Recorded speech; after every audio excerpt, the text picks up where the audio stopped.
J, siap. Saya kira dapat dikatakan seperti itu, Bapak. Eee, Memang banyak pihak, banyak tokoh kemudian Ya, ikut mendorong ya, niatan saya. Apapun kami sudah berniat, bahkan tidak hanya pada level niat, tapi sudah azam, Pak Bambang. Itu ya, azam artinya sudah daftar gampangannya seperti itu, ya, maka niat itu ya, tidak sekedar ya, niat.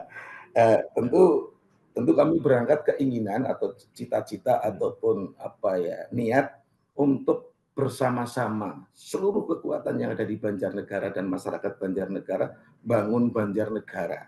Itu pasti. ya, ya, Dari desa sampai kota tentunya. ya, Dan apapun aksesibilitas juga menjadi penting sehingga akses ya, jalan menjadi bagian yang kami cita-citakan juga agar jalan ini tetap mulus, tetap ya. halus. Di samping itu irigasi tetap harus kita urus.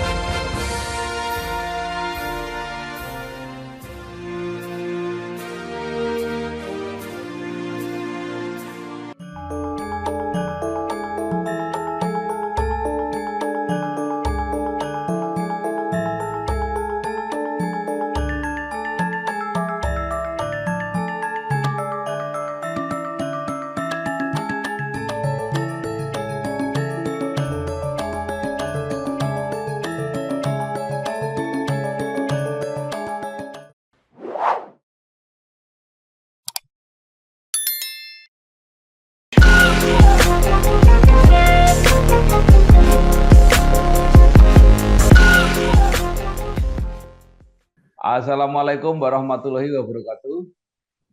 Bersama saya Bambang Sadono di kanal Inspirasi Jawa Tengah. Mudah-mudahan kanal ini selalu bisa memberi inspirasi, motivasi, dan edukasi. Kami sedang mempersiapkan beberapa video wawancara untuk ikut memantau dinamika pilkada serentak kabupaten kota termasuk pemilihan bupati dan wakil bupati Kabupaten Banjarnegara periode 2024-2029.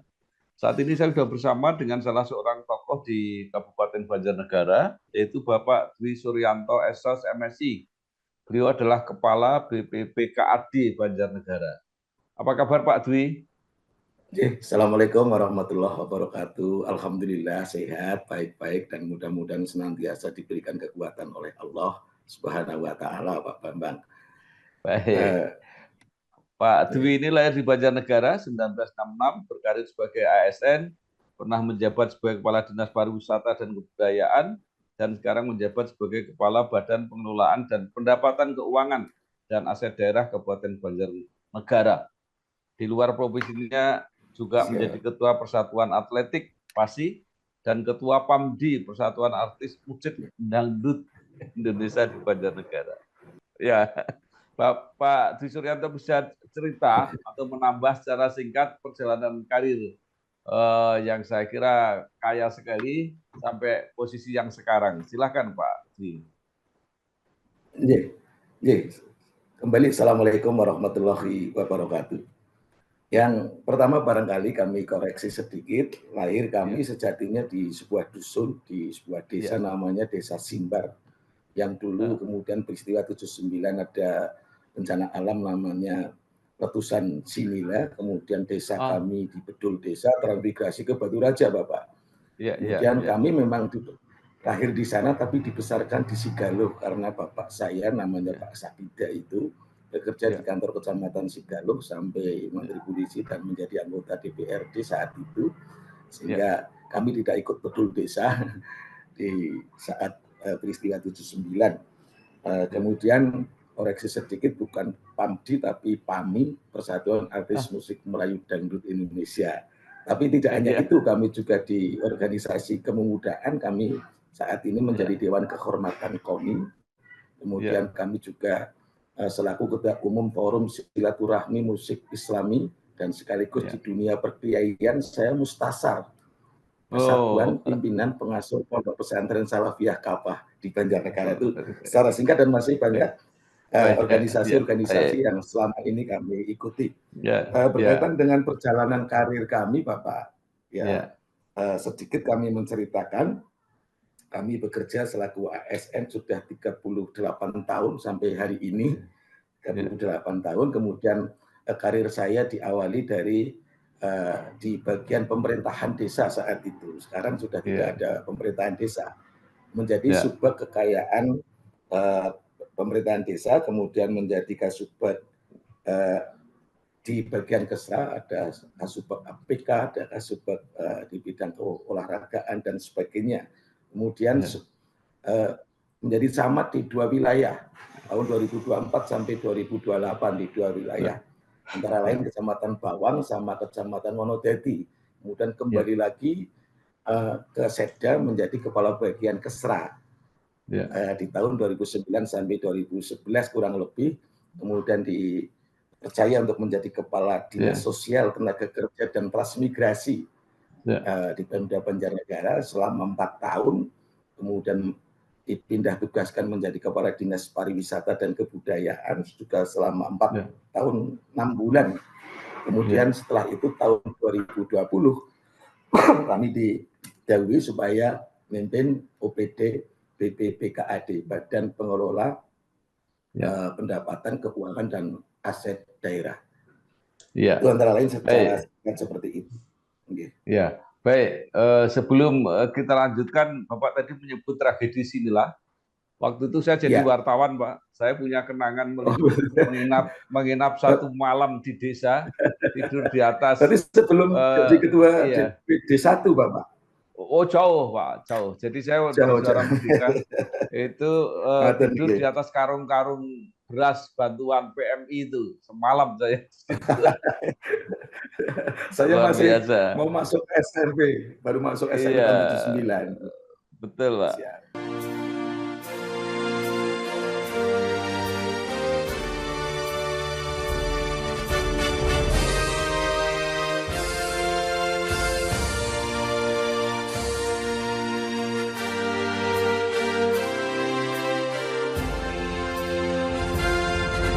Nah, Bapak, Pak Dwi bisa dilanjutkan. Mungkin ada kenangan-kenangan khusus ketika Bapak menjabat, terutama di jabatan yang terakhir ini.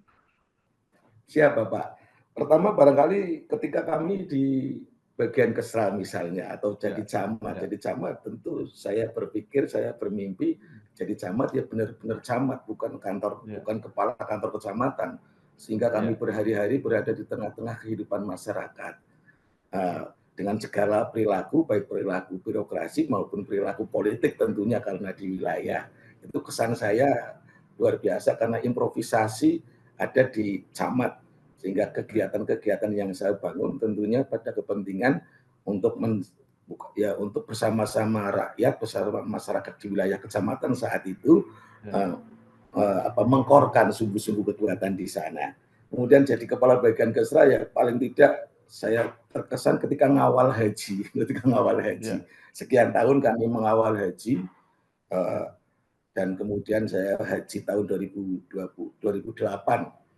Nah, itu bagian kesan-kesan di bagian Kesra termasuk melayani, Pak. Melayani berbagai bantuan, secara khusus bantuan untuk masjid, bantuan untuk pondok pesantren, dan bantuan-bantuan kelembagaan yang lain itu ketika di bagian Kesra menjadi kesan sehingga saya kenal dengan hampir seluruh pimpinan pondok pesantren, para kiai yang ada di Kabupaten Banjarnegara. Kemudian ketika saya di Dinas Sosial dan Naker, dulu kan digabung, Pak. Dinas Sosial, Tenaga Kerja, dan Transmigrasi. Hal yang barangkali cukup berkesan bagi saya karena pada saat itu kami bisa membawa program namanya PKH. PKH itu mestinya dimulai tahun 2007, tapi Banjar baru mulai ketika saya berada di Dinas Sosial, Tenaga Kerja, dan Transmigrasi. Membawa program itu kami diberi plotting 28.000 KK. Kemudian setelah diverifikasi ketemu sekitar 21 eligible yang kemudian tertindaklanjuti sampai dengan hari ini. Mudah-mudahan ini juga bagian program pengentasan kemiskinan dari sisi pemberian manfaat kepada para penerima manfaat di Kabupaten Banjarnegara, sekaligus memberikan lapangan kerja bagi teman-teman hampir 100 pendamping lebih yang diberangkatkan dari Banjarnegara. Ini hal yang barangkali agak terkesan bagi kami, di samping penanganan masalah sosial yang lain termasuk bencana alam, Pak. Ini di Dinas Sosial. Kemudian ketika kami di Dinas Pariwisata dan Kebudayaan, tentu karena saya berangkat di Dinas Pariwisata, angka pendapatan itu masih kisaran 3,4 sampai 4 miliar, Pak Bambang. Nah, kemudian ketika saya di sana hampir 4 tahun, angka itu melambung, bahkan melesat sampai ke angka 13 miliar 50 juta. Ini pekerjaan yang kemudian kami bangun bersama-sama teman-teman di pariwisata, karena indikator utama pariwisata barangkali menurut saya adalah berapa angka kunjungan yang masuk, kemudian berapa pendapatan yang masuk yang bisa menjadi sumber penerimaan PAD di Kabupaten Banjarnegara. Kemudian hal yang sangat kami dorong, terakhir kami di pariwisata itu kami minta kepada pimpinan pada saat itu Pak Bupati, minta agar dibangunkan etiketing. Setelah etiketing, angka 13,50 miliar ini sekarang sudah menjadi 28,5 miliar target di tahun 2024.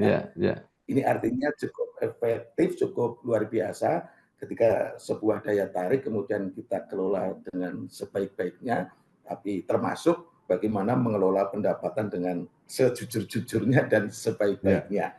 Ketika kami berada di Dinas Pariwisata. Kemudian ketika kami di BPKAD, tentu BPKAD saya tidak hanya mengelola bagaimana keuangan dan bagaimana aset, kami lebih mendorong bagaimana pendapatan asli daerah bisa kemudian sesuai dengan harapan.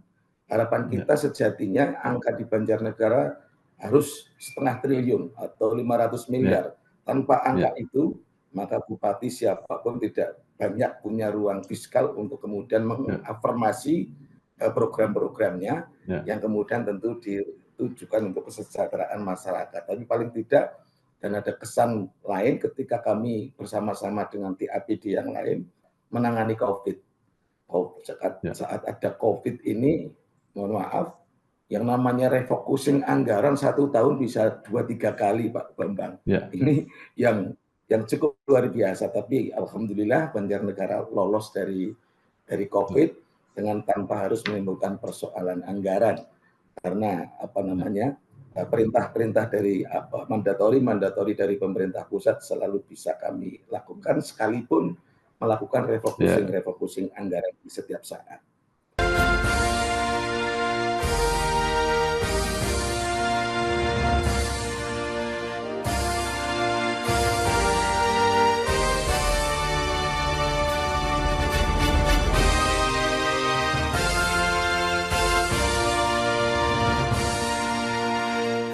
Ya, baik Pak Dwi Suryanto, menjelang Pilkada 2024, Bapak disebut sebagai salah seorang yang potensial menjadi calon dalam Pilkada. Nah, apa yang sudah Bapak lakukan dan apa yang dicita-citakan dengan mengikuti proses Pilkada ini? Siap. Saya kira dapat dikatakan seperti itu, Bapak. Memang banyak pihak, banyak tokoh kemudian ikut mendorong niatan saya. Apapun kami sudah berniat, bahkan tidak hanya pada level niat, tapi sudah azam, Pak Bambang. Azam artinya sudah daftar, gampangannya seperti itu. Maka niat itu tidak sekedar niat. Tentu kami berangkat keinginan atau cita-cita ataupun niat untuk bersama-sama seluruh kekuatan yang ada di Banjarnegara dan masyarakat Banjarnegara bangun Banjarnegara. Itu pasti dari desa sampai kota tentunya. Dan apapun aksesibilitas juga menjadi penting, sehingga akses jalan menjadi bagian yang kami cita-citakan juga, agar jalan ini tetap mulus, tetap halus. Di samping itu irigasi tetap harus kita urus. Ini bagian barangkali yang memang menjadi angan-angan kami ketika kami benar-benar dipercaya oleh warga bangsa masyarakat Banjarnegara ini untuk kemudian bersama-sama juga bersama partai koalisi tentunya dengan tokoh-tokoh dan semuanya saja yang kemudian ini menjadi kekuatan yang ada di Banjar untuk kemudian mencoba menjadikan Banjar menjadi idaman, Banjarnegara menjadi idaman warga bangsa Banjarnegara sendiri. sekaligus mudah-mudahan menjadi idaman bagi seluruh warga atau kabupaten dan secara regional ataupun nasional.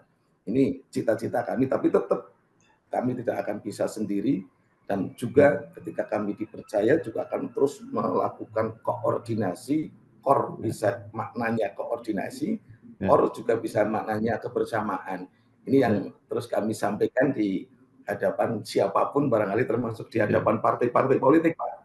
Karena angan-angan itu akan terwujud ketika kerenteknya sama. Saya selalu menyampaikan, ya kata bi adlil umaro bi ilmi ulama tungani fukara wal masakin, terus lomani wong sugih-sugih, termasuk kerentek. Kalau kerenteknya sama, bupati kerentek, masyarakat kerentek sama, pasti akan terwujud kemakmuran di Banjarnegara. Ini bagian yang menjadi bayangan kami, Pak Bambang. Baik. Nah, Bapak sudah berkomunikasi atau mendaftar di partai apa saja, Pak? Saya berkomunikasi sekaligus daftar antara lain Partai Golongan Karya, ya karena saya merasa saya bagian dari kader, sekalipun kader biologis. KTA saya mungkin masih ada, Pak. Karena Pak Bambang pernah ke rumah saya, Pak Bambang. Saat itu bapak saya kan Sigalo, Pak Sakide, rumahnya Sigalo. Pasti, iya. Ya, saat Pak Bambang mencalonkan dan sebagainya, saya mengikuti terus, Pak Bambang. Iya. Saya kan pada saat itu saya kelingan sekali masih menduduki sekretaris 2 DPD 2 Golkar. Sekretarisnya 1 Pak Sugi, masih ingat Pak Bambang? Iya, yang sepuh. Dan Abri, sudah sepuh. Bapak saya kan ya apa saja dia mau mengerjakan, termasuk bayar listrik. Mau bayar listrik ke Singomerto, tiba-tiba ditabrak sepeda motor yang lagi tes mau buat road race, akhirnya meninggal di tempat, meninggalnya di rumah sakit saat itu. Dan ya bagian-bagian itu yang kemudian mendorong saya, antara lain saya harus dengan Golkar. Ikhlas atau tidak ikhlas, boleh atau tidak boleh, saya minta rekomendasinya buat saya.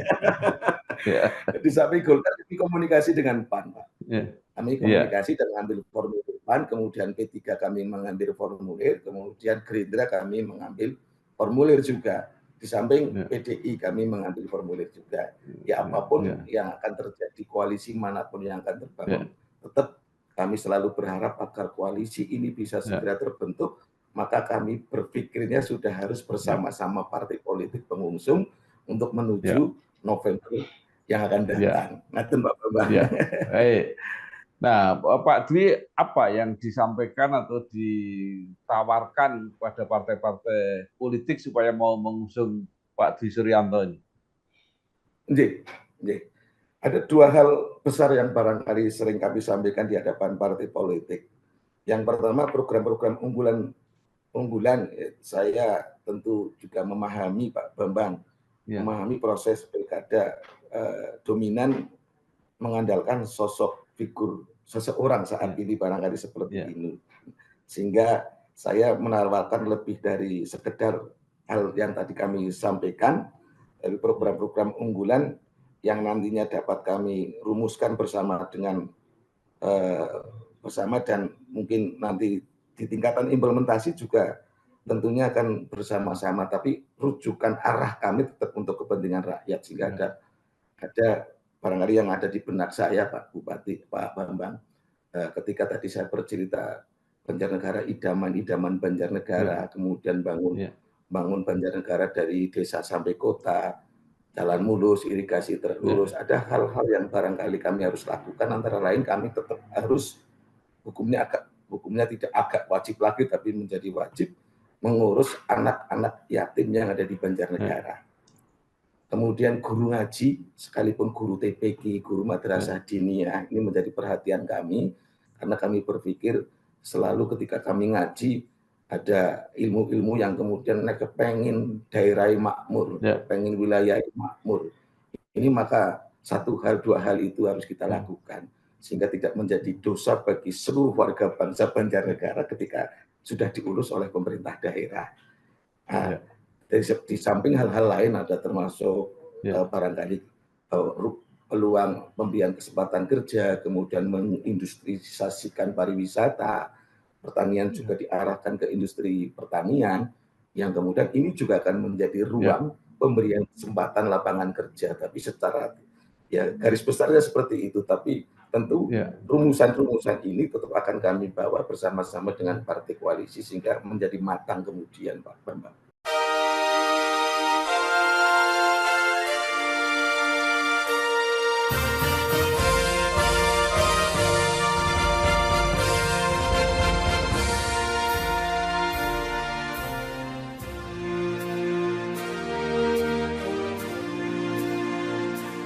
Ya, baik.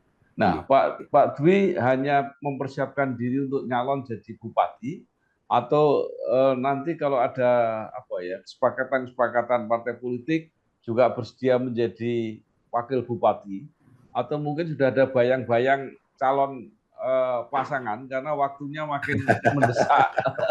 Jadi untuk menentukan itu dibutuhkan sejak awal. Monggo, Pak.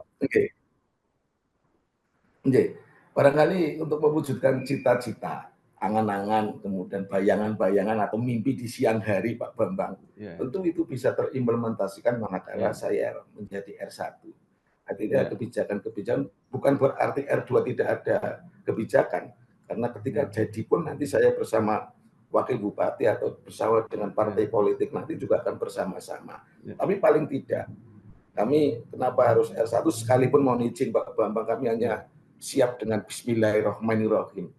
Kami tidak memiliki kekuatan finansial apapun kecuali Bismillah. Mudah-mudahan kami pasrah dengan Pangeran. Mudah-mudahan Allah akan membiayai segala hal yang barangkali kami cita-citakan ini, Pak. Sehingga dan kami kemarin sudah bertemu dengan 5 partai pimpinan maupun sekretaris, antara lain Partai Golkar hadir lengkap, ketua dan sekretaris, PAN hadir lengkap, ketua dan sekretaris, Gerindra hadir lengkap, P3 hadir lengkap. Yang kemarin tidak ikut hadir, saya mengundang PSI, karena nampaknya PSI masih ada hal yang dibahas di tingkat internal mereka. Ini Bismillah sepakat, hanya kemudian untuk R2-nya masih harus ada tarik-menarik antara Golkar dengan PAN, Pak. Ya. Baik. Kalau menurut hasil dari komunikasi itu, apakah sudah ada tanda-tanda, Pak, bahwa dukungan partai semakin mengerucut? Siap. Kami paham dengan dinamika, kami paham dengan kehidupan partai politik, Pak, sehingga saya meyakini, keyakinan saya bahwa itu faktanya sudah sampai membahas siapa R2-nya. Ketika sudah membahas sampai level itu, artinya lampu kan tidak lagi lampu karena kami juga komunikasi dengan pengurus Golkar, misalnya DPP Golkar Pusat, kami juga komunikasi dengan DPP PAN, kami juga sudah membangun, bahkan sudah fit and proper test dengan Gerindra dan sebagainya, Pak. Mudah-mudahan harapan dan keyakinan saya sungguh bisa menjadi kenyataan, tentu atas doa dan restunya Pak Bambang ini. Saya akan doa Pak Bambang dulu. Baik. Nah, dalam Pilkada Banjarnegara nanti tidak ada petahana, tetapi kelihatannya ada calon-calon yang sudah mendeklarasikan diri, yaitu ada Bu Amalia, ada juga mungkin PDIP, saya tidak tahu. Tapi kalau menurut Pak Dwi Suryanto, seperti apa situasinya? Ada tokoh siapa saja dan kira-kira bisa sampai berapa pasang calon? Ya, saya hanya memperkirakan 2 pasang calon, Bapak. Terlepas saya tidak terlalu apapun Pak Bupati, Pak Budi Sarwono menjadi bagian dari orang tua saya yang kemudian membimbing, menasihati saya selama kami bersama-sama, dan tentu kami juga di setiap langkah ini tentu kami sudah mempertimbangkan dengan para pendukung barangkali, dan tentu pertimbangan saya sudah mudah-mudahan ya tidak hanya dipertimbangkan 1, 2, 3 kali, tapi hampir puluhan kali untuk mempertimbangkan persoalan-persoalan itu. Tapi kami sangat maklumi kan dinamika politik terus akan berkembang, Pak Bambang. Nggih. Nah, kalau menurut Pak Dwi, apa sebenarnya tadi Bapak sudah menyinggung sebenarnya persoalan-persoalan yang akan dikerjakan itu. Tapi yang paling serius sebenarnya apa Pak masalah Banjarnegara ini? Ya kalau matur di Banjarnegara mungkin ada persoalan-persoalan serius yang kemudian bismillah kalau memang kami dipercaya oleh masyarakat warga Banjarnegara untuk kemudian menjadi bupati, saya hanya mapping mengidentifikasi mungkin ya belum secara keseluruhan Pak Bambang, tapi paling tidak ada berkaitan dengan pertumbuhan ekonomi yang kemudian kita optimalkan menjadi pertumbuhan ekonomi yang inklusif, kemudian ada peningkatan sumber daya manusia, kemudian peningkatan layanan dan infrastruktur dasar, atau pada tingkat implementasinya pasti larinya ke kebutuhan pokok dan dasar atau kebutuhan pokok masyarakat. Kemudian peningkatan reformasi birokrasi juga menjadi sebuah keharusan. Walaupun keinginan kami ketika dipercaya juga kami tidak akan membingungkan siapapun juga, baik masyarakat birokrasi, masyarakat politik, juga masyarakat secara umum. Jadi bupati gue aja ngasih gawe bingung rakyat dengan berbagai perilaku politik yang mungkin kami bisa bangun. Pengalaman kami di Camat Wonodadi maupun Camat Bawang itu kan yang saya lakukan dengan berbagai perilaku birokrasi maupun perilaku politik dan sosial, Pak.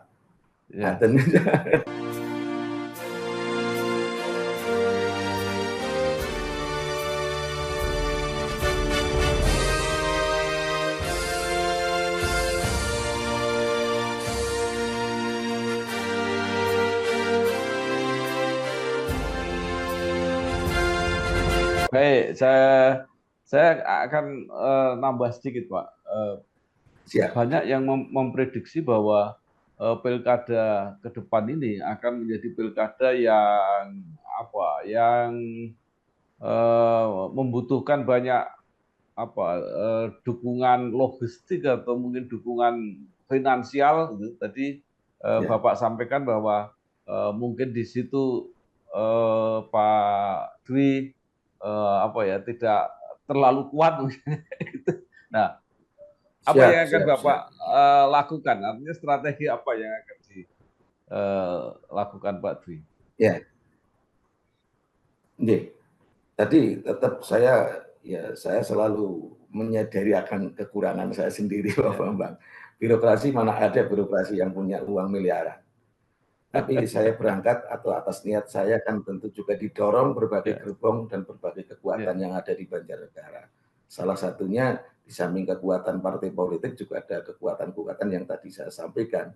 Organisasi yang saya ikuti juga tidak hanya organisasi kepemudaan, tapi juga organisasi para kiai, Bapak, juga ada organisasi keolahragaan dan sebagainya yang sampai hari ini memang masih bersama-sama kami. Nah, tentu kaitannya realistis, Pak, realistis. Yang namanya hajat, apalagi hajat besar nyalon bupati pasti membutuhkan pembiayaan. Tapi saya meyakini dan saya selalu menyerahkan kepada Allah Ta'ala, dengan tentunya kami membangun komunikasi dengan para tokoh-tokoh yang kemudian benar-benar mendorong untuk niatan saya menjadi Bupati Banjarnegara. Ini bagian strategi. Di samping mungkin ada yang punya modal, saya punya doa lah. Saya tidak takut kesel, tidak apa. Ini yang akan kami lakukan. Ya Pak. Ya paling tidak meminimalisasi pembiayaan yang harus kami keluarkan. Tapi realistis tetap biaya menjadi penting, tapi tidak sangat penting bagi sebuah cita-cita. Karena komunikasi justru menurut saya, koordinasi, sowan-sowan ini menjadi kata kunci. Di samping pembiayaan tadi, Pak Bambang. Ya, baik. Pak Dwi Suryanto, terakhir, sekarang apa yang ingin Bapak katakan kepada masyarakat?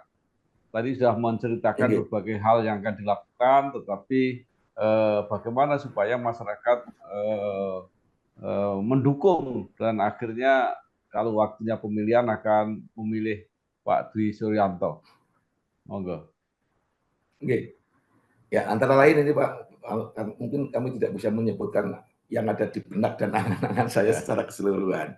Tapi paling tidak yang kami tawarkan atau yang kami ceritakan, bukan kami tawarkan, yang kami ceritakan dengan hampir semua tokoh, kemudian di hadapan partai politik, karena itu juga indikator utama juga terhadap masyarakat, ya kami punya gagasan tadi, bangun Banjarnegara dari kota sampai desa, jalan mulus, irigasi terurus, atau kami singkat Jamu Grus untuk Banjarnegara. Jamu Grus untuk Banjarnegara. Kemudian kami mencoba, mudah-mudahan direstui seluruh kekuatan yang ada di Banjarnegara termasuk masyarakat, yaitu meningkatkan pemberian santunan yang tadi saya sampaikan untuk yatim piatu. Bahkan saya sampai sudah mengskemakan, Pak. Memang 1 juta per anak yatim. Itu kami berikan setahun 3 kali, angkanya 300, dan 400 ketika mau lebaran. Ini saya hanya berpikir ketika si anak yatim ini sudah kita urus, maka dosa seluruh warga masyarakat Banjarnegara mudah-mudahan bisa diampuni oleh Allah Subhanahu wa taala melalui, mohon maaf, tetap melalui APBD 2 yang angkanya tidak sampai 5 miliar lah untuk mengurusi itu. Itu yang kedua. Yang ketiga, tadi pemberian bantuan kepada guru madrasah diniyah maupun guru-guru yang ada di TPQ. Ini menurut saya penting. Kemudian pesantren, kolaborasi rata-rata lama sekolah, pesantren kami dorong untuk bersama-sama meningkatkan angka lama sekolah bersama pemerintah. Tentu itu menjadi program yang menurut saya cukup strategis. Dan pajak idaman ke maknanya investor yang masuk ke Banjarnegara, maka pemberian insentif pajak akan kita koordinasikan, kita komunikasikan. Jangan sampai investor masuk ke Banjarnegara ketakutan persoalan itu. Sementara UMR di Banjarnegara posisinya masih sangat politis untuk menarik investor di Banjarnegara, sehingga angkanya masih di bawah 2 juta, Pak, masih terendah di Jawa Tengah. Tapi ini menjadi komitmen atau menjadi diskusi bersama para pengusaha agar investor tetap masuk, sekalipun masih harus didorong SDM masyarakat, sehingga ketika ada investasi masuk, takon harga tanah tidak kemudian harga 200 dilambungkan menjadi 1.200.000, Pak. Tapi ini juga berkaitan dengan itu. Kemudian meningkatkan sarpras Dewan Kesejahteraan Masjid. Ini juga menjadi angan-angan yang mungkin kami tawarkan, yang kami juga ingin implementasikan ketika kami dipercaya untuk menjadi bupati. Kemudian pembukaan simpul KPDBU, menawarkan pendanaan proyek strategis dengan yang selama ini memang sudah dilakukan, hanya belum terlalu optimal. Kami optimalisasikan. Kemudian pemberian insentif kepada lahan sawah yang dilestarikan. Lahan-lahan dilestarikan ini kami berikan insentif dengan bantuan pupuk misalnya. Tadi ada irigasi terurus karena berhubungan dengan basic Banjarnegara ada berbasis pertanian. Kemudian program peningkatan ketahanan pangan. Paling tidak itu yang menjadi hal-hal yang bisa kami tawarkan, sehingga kembali Banjarnegara benar-benar bisa menjadi idaman warganya sendiri, juga menjadi idaman warga yang ada di sekitar syukur-syukur warga secara nasional. Ngaten Pak Bambang yang bisa kami sampaikan. Terima kasih sekali Pak Dwi Suryanto, SSI, MSI, Kepala BPPKAD Banjarnegara, yang sudah meniatkan diri untuk mengabdi pada Banjarnegara dengan cara mencalonkan sebagai bupati. Mudah-mudahan semua perjalanan lancar, dan kalau terpilih memang benar-benar akan memberi manfaat seluas-luasnya kepada masyarakat Banjarnegara. Terima kasih, selamat berjuang. Wassalamualaikum warahmatullahi wabarakatuh. Waalaikumsalam warahmatullahi wabarakatuh. Salam hormat Kagem Pak Bambang. Sukses ya Pak.